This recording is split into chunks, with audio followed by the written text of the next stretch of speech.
শুরুতে অন্য একটি ইউনিভার্সের পৃথিবী দেখা যায়, যেখানে 1990 সাল চলছিল। এখানে মিশেল তার মা বাবার সাথে তার ছোট ভাই ক্রিসকে একটি এলিট পরীক্ষা দিতে দেখছে। আসলে ক্রিস তার বয়সের চেয়ে অনেক গুণ বেশি বুদ্ধিমান ছিল।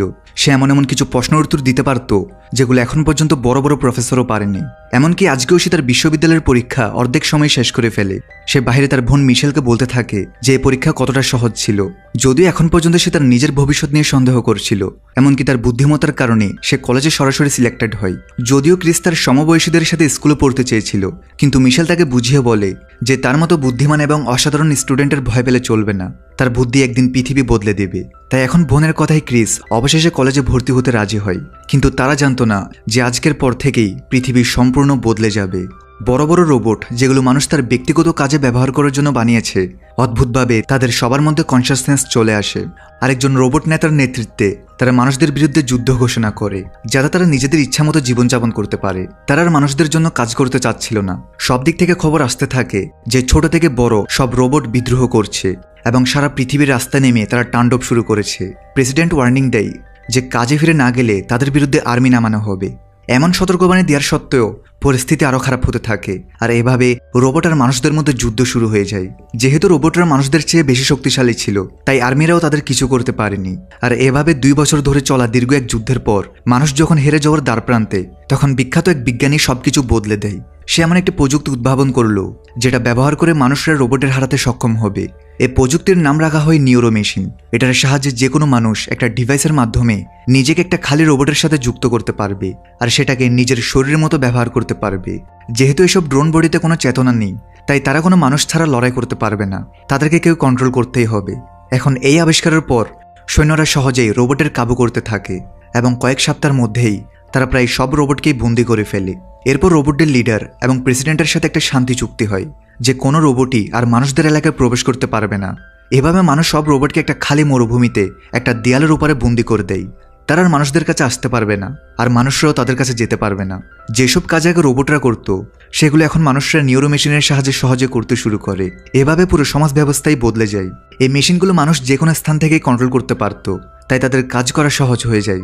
2 বছর পর আমরা সেই মিশেলকে দেখতে পাই। এতদিনে পুরো পৃথিবী বদলে গেছে। মিশেলের ক্লাসের সব স্টুডেন্ট নিউরো মেশিনের সাহায্যে পড়ালেখার পাশাপাশি অন্য কাজও করতে পারে। অবশ্য মিশেল এই আবিষ্কার একদম পছন্দ করতো না, কারণ তার মনে হয় মানুষের বাস্তব জীবনের দক্ষতার অভিজ্ঞতা মেশিন কখনোই পূরণ করতে পারবে না। এজন্য তাকে আজ প্রিন্সিপালের কাছে পাঠানো হয়েছে, কারণ শিক্ষকদের নির্দেশের সত্ত্বেও মিশেল এখনও নিউরো মেশিন ব্যবহার শুরু করেনি, যেটা সরকার সবার জন্য বাধ্যতামূলক করেছে। অবশ্য প্রিন্সিপাল মিশেলের প্রতি সহানুভূতিশীল ছিল, কারণ 4 বছর আগে তার বাবা মার ছোট ভাই ক্রিস একটি অ্যাক্সিডেন্টে মারা গিয়েছিল। এরপর মিশেলকে টিম নামের একজন অ্যাডপ্ট করেছিল, কিন্তু এখন সে মিশেল কি করছে না করছে তার কোনো খোঁজ খবর রাখে না, বরং সে সারাদিন নিউরো মেশিন নিয়ে পড়ে থাকে। আজ মিশেল বাসায় আসার পর সেই দিনের স্মৃতিগুলো তার মনে পড়ছিল, যেদিন তার ছোট ভাই ক্রিস খুব কঠিন একটা পরীক্ষা অর্ধেক সময় শেষ করে ফেলেছিল। কিন্তু সেদিন বাড়ি ফেরার পথে তাদের গাড়ির সামনে একটা হরিণ চলে আসে, যার কারণে তাদের অ্যাক্সিডেন্ট হয়। হাসপাতালে জ্ঞান ফিরে মিশেল জানতে পারে তার পুরো পরিবার একমাত্র সেই বেঁচে আছে। এসব ভাবতে ভাবতে মিশেল ঘুমিয়ে পড়েছিল, কিন্তু বাহিরের এক শব্দে তার ঘুম ভেঙে যায়। সে জানালা উকি দিয়ে দেখে সেখানে তো একটি রোবট ঢুকে পড়েছে। হ্যাঁ, সেই রোবটগুলো যারা এখন পর্যন্ত মানুষের সবচেয়ে বড় শত্রু। তাই সে দ্রুত তার বাবার টিমকে নিউরো মেশিন থেকে জাগানোর চেষ্টা করে, কিন্তু এদিকে সেই রোবট ঘরের ভিতর ঢুকে পড়েছে। মিশেল সেখান থেকে পালিয়ে দ্রুত একটা টেবিলের নিচে আশ্রয় নেয়, কিন্তু রোবটটাও একসময় মিশেলকে খুঁজে বের করে ফেলে। মিশেল একটা ছুরি তাক করে রোবটটাকে তার কাছ থেকে দূরে থাকতে বলে। তখন সে বুঝতে পারে রোবটটি তো তার কোনো ক্ষতি করছে না, বরং তাকে কিছু একটা বোঝানোর চেষ্টা করছে। সে মিশেলকে নিজের ব্রেন খুলে দেখায় যাতে সে কথা বলতে পারে। মিশেল তার ব্রেন রিপেয়ার করলে রোবটটি মিশেলকে সব বুঝিয়ে বলতে থাকে যে সে আসলে তার ছোট ভাই ক্রিস, যে কিনা এখনো বেঁচে আছে। শুরুতে মিশেল তার কথাই বিশ্বাস করে না, কারণ তার ভাইয়ের বেঁচে থাকা তো একেবারেই সম্ভব নয়। এদিকে তাদের কথার আওয়াজে টিম সেখানে চলে আসে, আর মিশেলের রুমে সেই রোবটটাকে দেখে সে ভাবে মিশেল হয়তো রোবটটিকে এখানে লুকিয়ে রেখেছিল। তাই সে মিশেলের সাথে রাগারাগি শুরু করে, কারণ সরকার যদি জানতে পারে যে তাদের ঘরে একটা রোবট লুকিয়ে আছে, তাহলে আজীবনের জন্য তাদের জেলে যেতে হবে। মিশেল টিমকে বোঝানোর চেষ্টা করে যে রোবটটি তার না, কিন্তু টিম তার কথা না শুনে রাগে তাকে ধাক্কা দিয়ে ফেলে দেয়। এটা দেখে ক্রিসের রোবট রেগে টিমের উপর হামলা করে, তবে টিমও রোবটের উপর হামলা করে। তারপর সে পুলিশকে ফোন করতে শুরু করে এই রোবটটিকে অ্যারেস্ট করার জন্য। কিন্তু সেই ফোনে কিছু বলার আগেই মিশেল পেছন থেকে ইলেকট্রিক শক দিয়ে তাকে অজ্ঞান করে ফেলে, কারণ রোবটটি যে তার ভাই ক্রিস সেটা সে বুঝতে পেরেছে। এরপর দুজনে ঘর থেকে বেরিয়ে যায়। গাড়ি স্টার্ট দেওয়ার আগে রোবটটি মিশেলের পায়ের ট্র্যাকার ভেঙে দেয়, যাতে কেউ তাদের ট্রেস করতে না পারে। গাড়ি স্টার্ট করতেই টিমের নিউরো মেশিন তাদের উপর আক্রমণ করে, কিন্তু মিশেল আর ক্রিস সেখান থেকে পালাতে সক্ষম হয়। এরপর তারা নিরাপদ দূরত্বে পৌঁছে যায়। মিশেল ক্রিসকে জিজ্ঞেস করে তার বডি এখন কোথায় আর সেই অ্যাক্সিডেন্ট থেকে সে বাঁচলো কিভাবে। ক্রিস বলে যে তার শরীরে একটা গোপন ল্যাবে আটকে আছে, যেটার ঠিকানা সে নিজেও জানে না। যখন সে রোবটের সাথে নিজেকে কানেক্ট করার সুযোগ পায়, তখনই সে রোবটের সাহায্যে মিশেলের কাছে চলে আসে। তবে সে এম নামের একজন ডাক্তারের কথা জানে, যার মাধ্যমে তারা ক্রিসের আসল বডির ঠিকানা পাবে। ডাক্তার এম অ্যাক্সিডেন্টের পর মিশেলের চিকিৎসা করেছিল। সে জানতো ক্রিসের কি হয়েছিল, কিন্তু সে মিশেলকে মিথ্যা বলে দেয় যে ক্রিস মারা গিয়েছে। তাই এখন এদের প্রথমে তাকে খুঁজে বের করতে হবে, যে কিনা এখন রোবটের সাথে রিস্ট্রাক্টেড একটা জায়গায় বন্দি আছে। এটাই সেই জায়গা যেখানে সরকার সব রোবটকে বন্দি করে রেখেছে। মানুষদের সেখানে যাওয়া নিষেধ, কিন্তু ভাইকে উদ্ধার করতে সে ক্রিসের রোবটের সাথে সেখানে যাওয়ার উদ্দেশ্যে রওনা দেয়। একসাথে যেতে যেতে তারা বুঝতে পারে মানুষ নিউরো মেশিনের কারণে রিয়েল লাইফকে তো একদম ভুলে গেছে।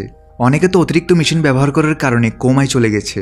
ব্রেন ছাড়া তাদের শরীরের বাকি অঙ্গ প্রত্যঙ্গ কর্মক্ষমতা হারিয়ে ফেলেছে। কিন্তু মিশেল কখনো নিউরো মেশিন ব্যবহার করেনি। যাই হোক, রোবটের সে রিস্ট্রাক্টেড জোনের সীমানায় এসে তারা ভেতরে ঢোকার রাস্তা খুঁজছিল। তখনই তারা একটি ট্রাকে এগিয়ে আসতে দেখে।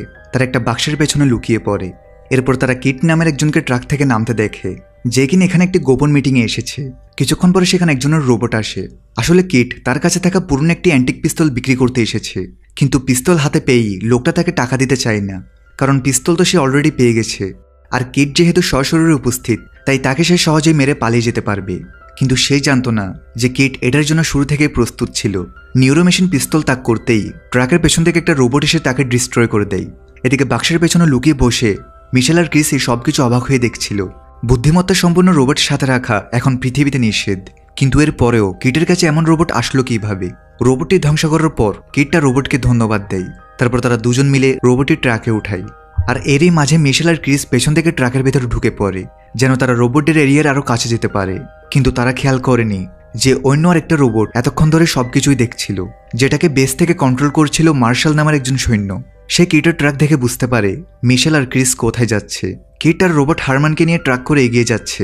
সে জানতেও পারেনি যে তাদের ট্রাকের পেছনে মিশেল আর ক্রিস নামের এক রোবট লুকিয়ে আছে।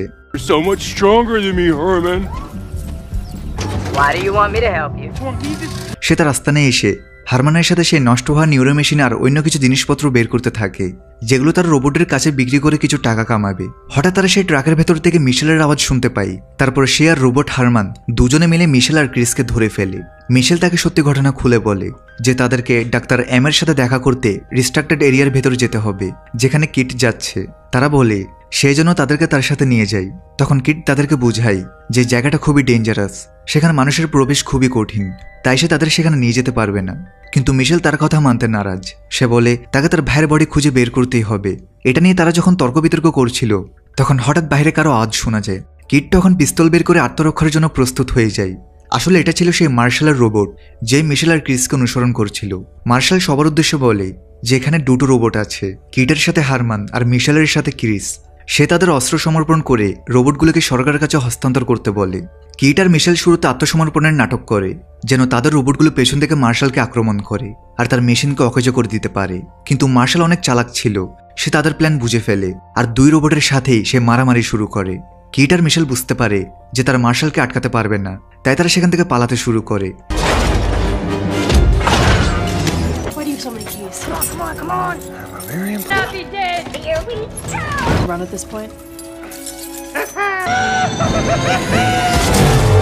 কিন্তু মার্শাল তাদেরকে পেছন থেকে অ্যাটাক করে এবং দুই গ্রুপের মধ্যে আবার লড়াই শুরু হয়। তাদের তাণ্ডবে পুরো বিল্ডিং ধসে পড়তে শুরু করে। কিট আর মিশেল তাদের রোবট সহ কোনো রকমের বিল্ডিং থেকে বেরিয়ে আসে। এরপর কিট মিশেলের উপর প্রচণ্ড রেগে যায়, কারণ তার কারণে মার্শাল তার আস্তানা খুঁজে পেয়েছে। মিশেল তখন তাকে বলে যে সে এই সবকিছু তার ভাই ক্রিসের জন্য করছে, তাই তাকে সে রিস্ট্রাক্টেড জোনে গিয়ে ডাক্তার এম এর সাথে দেখা করতেই হবে, আর এই জন্য সে যে কোনো রিস্ক নিতে প্রস্তুত। মিশেলের কথা শুনে কিট তাকে সাহায্য করতে রাজি হয়। এরপর সে তার সবচেয়ে বড় রোবটটা অ্যাক্টিভেট করে এবং তার মধ্যে বসে সে রিস্ট্রাক্টেড এরিয়ার মধ্যে প্রবেশ করতে শুরু করে। এই রোবটটি হারমানের চেয়ে অনেক বড় ছিল, যেটার মধ্যে বসে হারমান এটাকে কন্ট্রোল করতে পারত। এরপর আমরা সেই বিজ্ঞানী ইথেনকে দেখতে পাই, যে নিউরো মেশিন বানিয়ে মানুষকে যুদ্ধে জেতাতে সাহায্য করেছে। এখন সে নতুন আরেকটি প্রযুক্তির উদ্ভাবনের চেষ্টা করছে, কিন্তু শত চেষ্টার পরও সেটি কাজ করছে না। তার দুজন জুনিয়র তাকে রিপোর্ট করে যে প্রযুক্তির যে ডাটা সোর্স তারা ব্যবহার করছে সেটার কার্যক্রম স্লো হয়ে যাচ্ছে। এটা শুনে ইথানে আরও রেগে যায়, কারণ এটা ছাড়া তার নিউরো মেশিনগুলো অকেজ হয়ে পড়বে। আর এখানেই ঘটে সবচেয়ে বড় টুইস্ট। আসলে এই ডাটা সোর্স আর কেউ না, বরং মিশেলের ভাই ক্রিস ছিল। সে এখনও কোমায় আছে। ইথান তার বুদ্ধিমত্তাকে ব্যবহার করার জন্য তাকে একটি মেশিনারির সাথে যুক্ত করে রেখেছে, যাতে সে তার ব্রেনকে ব্যবহার করে নতুন নতুন আবিষ্কার করতে পারে। তার মানে শুরুতে যে নিউরো মেশিনের সাহায্যে মানুষ যুদ্ধে জিতেছে, সেটাও ক্রিসের ব্রেনকে ব্যবহার করে বানানো। যেহেতু ক্রিস সে প্রযুক্তি ব্যবহার করে অন্য আরেকটি রোবটের সাথে মিশেলের কাছে চলে গিয়েছে, তাই ইথেন তার ব্রেন পাওয়ারের পুরোটা ব্যবহার করতে পারছে না। তাই যত দ্রুত সম্ভব ক্রিসের রোবটকে ফিরিয়ে আনতে হবে, যাতে সে তার ব্রেন পাওয়ার পুরোপুরি ব্যবহার করতে পারে। আসলে ইথেনই মার্শালের সাথে দেখা করে ক্রিসের রোবটকে আটক করতে বলে। এই জন্যই মার্শাল মিশেল আর ক্রিসের রোবটকে অনুসরণ করছিল। আর এই কাজের জন্য ইথান মার্শালকে সরকারের উঁচু পদে প্রমোশনের আশ্বাস দেয়। এমনিতেও মানুষদের সহযোগিতা করায় তার কোম্পানি এখন পৃথিবীর সবচেয়ে বড় প্রভাবশালী কোম্পানি।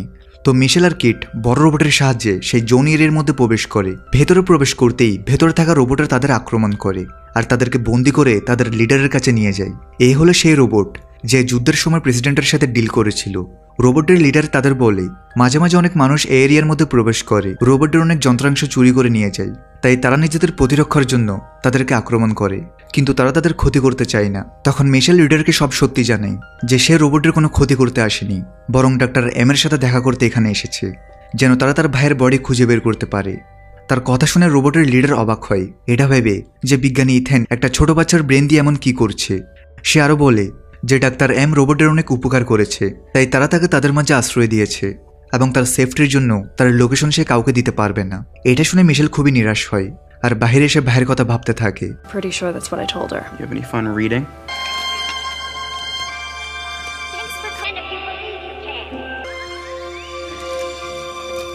তখন অন্য আরেকটি রোবট এসে মিশেলকে বলে যে সে একসময় ডাক্তার এম এর সাথে থেকেছে। সে মিশেলের কাছে তার লোকেশনের ব্যাপারে একটু ক্লু দেয়। রোবট লিডার সেখানে আসে আর তাদেরকে সাহায্য করতে রাজি হয়, কারণ ডাক্তার এম স্বয়ং ক্রিসের রোবটের সাথে দেখা করতে চেয়েছিল। এরপর সে ডাক্তার এম এর ফ্যাসিলিটিতে নিয়ে যায়, কিন্তু তারা জানতো না যে মার্শালের নিউরো মেশিন তাদের পিছু নিয়ে এখান পর্যন্ত চলে এসেছে। কয়েক ঘন্টার ড্রাইভিংয়ের পর তারা অবশেষে ডাক্তার এম এর ফ্যাসিলিটিতে এসে পৌঁছায়, কিন্তু তারা দেখে এখানে সবকিছু ধ্বংস হয়ে গেছে। যেটা দেখে তারা তাদের অস্ত্র নিয়ে প্রস্তুত হয়ে সামনের দিকে অগ্রসর হয়। তখন এই চারপাশ থেকে অনেক রোবট এসে তাদেরকে ঘিরে ফেলে। আসলে এটা ডাক্তার এম এর সেট ছিল, যাতে কেউ সহজে তার খোঁজ না পায়। কিন্তু ক্রিসের রোবটকে দেখে সে তার রোবটের শান্ত করে। এবার মিশেল দৌড়ে ডাক্তারের কাছে যায় আর তাকে জিজ্ঞেস করে কেন সে তাকে মিথ্যা বলেছিল আর তার ভাইয়ের আসল বডি এখন কোথায়। এরপর ডাক্তার এম তার কাছে পুরো ঘটনা খুলে বলতে শুরু করে যে যখন মানুষ আর রোবটের মধ্যে যুদ্ধ হচ্ছিল, তখন সে ক্রিসকে খুঁজে পায়। অ্যাক্সিডেন্টের পরেও ক্রিস তখনও বেঁচে ছিল, আর সে যখন ক্রিসের উপর অপারেশন করছিল তখন সে বুঝতে পারে ক্রিসের ব্রেন সাধারণ মানুষের চেয়ে অনেক গুণ উন্নত। যখন বিজ্ঞানী ইথেন এই ব্যাপারে জানতে পারে, তখন সে এমন একটি মেশিন বানায় যেটাতে ক্রিসকে না মেরে তার ব্রেনকে কাজে লাগাতে পারে। আর এটার মাধ্যমেই ইথেন নিউরো মেশিন তৈরি করে, যেটার সাহায্যে মানুষের রোবটের সাথে জয়ী হয়। কিন্তু ক্রিসের ব্যাপারে সাধারণ মানুষ কিছুই জানতো না, তাই সে মিশেল আর অন্যদেরকে মিথ্যা বলে যে ক্রিস অ্যাক্সিডেন্টে মারা গেছে। ডাক্তার এম আরও বলে এই ঘটনার 13 মাস পর ক্রিসের জ্ঞান ফিরে আসে। ক্রিস বুঝতে পারে যে ইথেন তার ব্রেন নিজের স্বার্থে ব্যবহার করছে, তারা তার ব্রেন ব্যবহার করে নিউরো মেশিন বানিয়েছে। তখন ক্রিস ডাক্তার এম এর কাছে সাহায্য চাই। ডাক্তার এম অনুশোচনাবশত তাকে সাহায্য করে, আর এভাবেই ক্রিস সে রোবটের সাথে কানেক্টেড হয়। যেহেতু রোবটটি তাদের ফ্যাসিলিটি থেকে অনেক দূরে ছিল, তাই ক্রিস জানতো না যে এখন তার বডি কোন ফ্যাসিলিটিতে বন্দি আছে। সেই রোবটের সাথে ক্রিসের ব্রেনকে কানেক্ট করে দিয়ে ডাক্তার এম সেই ফ্যাসিলিটি থেকে পালিয়ে যায়, কারণ ইথেন তাকে পেলে মেরে ফেলবে। তখন মিশেল রেগে জিজ্ঞেস করে তাহলে ক্রিসের বডি এখন কোথায়। ডাক্তার এম তখন বলে ক্রিসের বডি ইথেনের সবচেয়ে সিকিউরড ল্যাবে বন্দি আছে, আর ক্রিসকে মুক্ত করতে হলে তাকে সেখানে যেতে হবে। তারা যখন এসব কথা বলছিল, তখন বাহিরে মার্শাল এসে হাজির হয়। সে ভেতরে প্রবেশ করেই বুঝতে পারে ডাক্তার এম যে ইথেনের সাথে বিশ্বাসঘাতকতা করে পালিয়েছে সে এখানেই লুকিয়ে আছে। তখন রোবটের লিডার বাকিদের সবাইকে বাঁচানোর জন্য নিজেই মার্শালের বিরুদ্ধে লড়াই শুরু করে, আর বাকিরা পেছন দিক দিয়ে সেখান থেকে পালানোর চেষ্টা করে। কিন্তু তখন সেখানে আরও অনেক সৈন্য এসে হাজির হয়। মার্শাল এখানে পুরো টিম নিয়ে এসেছে। দুই গ্রুপের মধ্যে প্রচণ্ড লড়াই শুরু হয়। মার্শাল এক পর্যায়ে রোবট লিডারকে হারিয়ে দেয়। তখন ডাক্তার এম সামনে এগিয়ে আসে যাতে মার্শাল ক্রিসের রোবটকে সাথে নিয়ে যেতে না পারে। তখন পেছন থেকে এক রোবট এসে ডাক্তার এমকে মেরে ফেলে আর ক্রিসের রোবটকে বন্দি করে নিয়ে যেতে থাকে।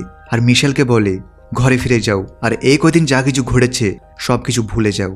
বাইরে কাউকে কিছু বললে সেটার ফলাফল ভালো হবে না। এরপর ক্রিসের রোবটকে মেন ল্যাবে নিয়ে আসা হয়, যেখানে ক্রিসের আসল বডি রাখা হয়েছে। অবশ্য এসব দেখে মার্শালের কিছুটা খারাপ লাগছিল যে ইথেন এক ছোট বাচ্চার সাথে কত বড় অন্যায় করছে। ইথেন ক্রিসের রোবটকে বলে সে রোবটের সাথে কানেক্টেড হয়ে অনেক ঝামেলা পাকিয়েছে। এবার যেহেতু তারা তাকে বন্দি করতে পেরেছে, তাই এবার তারা ক্রিসের ব্রেনের পুরো পাওয়ার ব্যবহার করতে পারবে। যখন গার্ডরা ইথেনের কথায় রোবটটিকে বাধ্য থাকে, তখন মার্শাল বলে সে খারাপ হতে পারে, তবে বাচ্চাদের সাথে এমন করা একদমই উচিত না। তখন ইথেন তাকে স্মরণ করিয়ে দেয় যে সে যদি এসব না করত তাহলে মার্শালের মতো সৈন্যরা 4 বছর আগে যুদ্ধে মারা যেত আর মানুষ রোবটের দাসে পরিণত হতো। সুতরাং তার এসব এক্সপেরিমেন্ট মানব সভ্যতাকে রক্ষা করেছে, আর তাই সেজন্য তাকে নৈতিকতা শেখাতে না আসে। আর সেই যেহেতু ছোট একজন অফিসার, তাই তার কাজ হলো আদেশ পালন করা। এদিকে রোবটদের এরিয়ে পুরো স্ট্রাকচার ভেঙে দেওয়া হয়।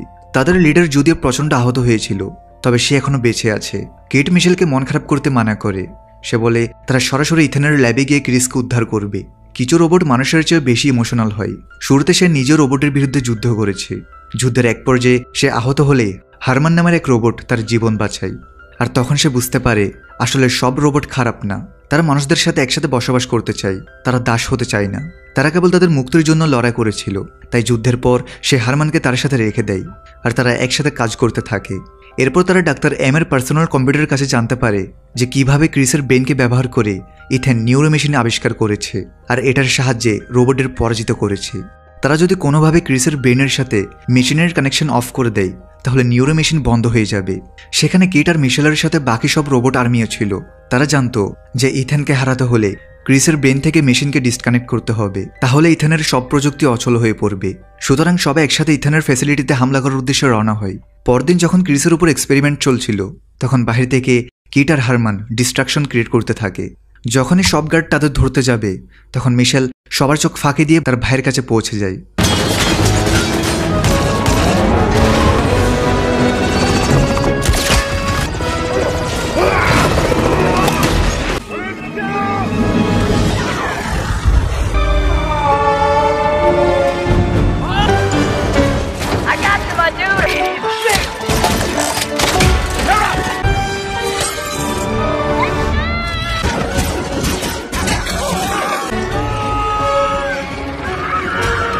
কিট আর হারমানের সাথে অনেক রোবট সেখানে আক্রমণ শুরু করে। তখন গার্ডে থাকা সব মেশিনের সাথে তাদের তীব্র লড়াই শুরু হয়। এরই মাঝে মিশেল ক্রিসের রোবটের কাছে চলে যায়। এদিকে ইথেন যখন জানতে পারে বাহির অনেক রোবট আক্রমণ করেছে, তখন সে তার নতুন আবিষ্কৃত স্পেশাল প্রযুক্তি বের করে। এটা একটা বিশাল রোবট যেটা শুধুমাত্র সে কন্ট্রোল করতে পারে।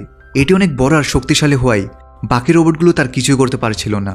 এই পরিস্থিতি দেখে মার্শাল ইথেনের পক্ষে না লড়ার সিদ্ধান্ত নেয়, কারণ সে বুঝতে পেরেছে সে ভুল লোকের জন্য লড়ছে। এদিকে মিশেল তার ভাইয়ের কাছে পৌঁছে তার সাথে যোগাযোগ করে একটি ডিজিটাল ওয়ার্ল্ডে প্রবেশ করে, যেখানে ক্রিস অনেক মনমরা ছিল। যদিও তার শরীর কাজ করছিল না, কিন্তু সে অনেক বছর ধরে কোমায়। কিন্তু তার ব্রেনের মাধ্যমেই পৃথিবীতে অনেক ধ্বংসযোগ্য হয়েছে। তাই তার মতে সবচেয়ে ভালো হতো যদি সে মরে যেত। তখন সে তার বোনকে বলে বাইরে গিয়ে তার ব্রেনকে মেশিন থেকে আনপ্লাগ করে দিতে, যাতে সে মারা যায় আর তার ব্রেনে কানেক্টেড সব মেশিন অচল হয়ে যায়। সবকিছু বন্ধ করার এটাই একমাত্র পথ, আর এতে তারও মুক্তি মিলবে। যদিও তার শরীর কাজ করছিল না, সে অলরেডি তার শেষ কিছুদিন বোনের সাথে কাটিয়েছে, তাই তার আর কোনো চাওয়া পাওয়া নেই। মিশেল তার কথায় রাজি হয়ে বাইরে আসে আর ভাইয়ের ব্রেন আনপ্লাগ করে দেয়। আর ব্রেন ডিসকানেক্ট হওয়ার সাথে সাথে সব রোবট একে একে অচল হয়ে যেতে থাকে। তখন রোবট লিডার ইথেনের কাছে গিয়ে এক নতুন ডিল করে। এদিকে মিশেলের মাধ্যমে ততক্ষণে পুরো বিশ্ব জেনে গেছে কিভাবে ইথেন এক বাচ্চার ব্রেন ব্যবহার করে এতদিন নানা অপকর্ম করেছে। মিশেল সবাইকে বলে কিভাবে নিউরো মেশিন মানুষকে আরও অকর্ম বানাচ্ছিল। এটার জন্য মানুষ রিয়েল লাইফ থেকেও বিচ্ছিন্ন হয়ে পড়েছে। কিন্তু আজ তার ভাইয়ের স্যাক্রিফাইসের মাধ্যমে এসব মেশিন আর কাজ করবে না। এখন মানুষকে তার স্বাভাবিক জীবনে আবার ফিরতে হবে আর রোবটদের মুক্তি দিতে হবে, যেন তারা একসাথে সমাজে বসবাস করতে পারে। আর রোবট আর মানুষদের যুদ্ধ এখানেই সমাপ্তি। এরই সাথে মুভিরও এখানেই সমাপ্তি ঘটে।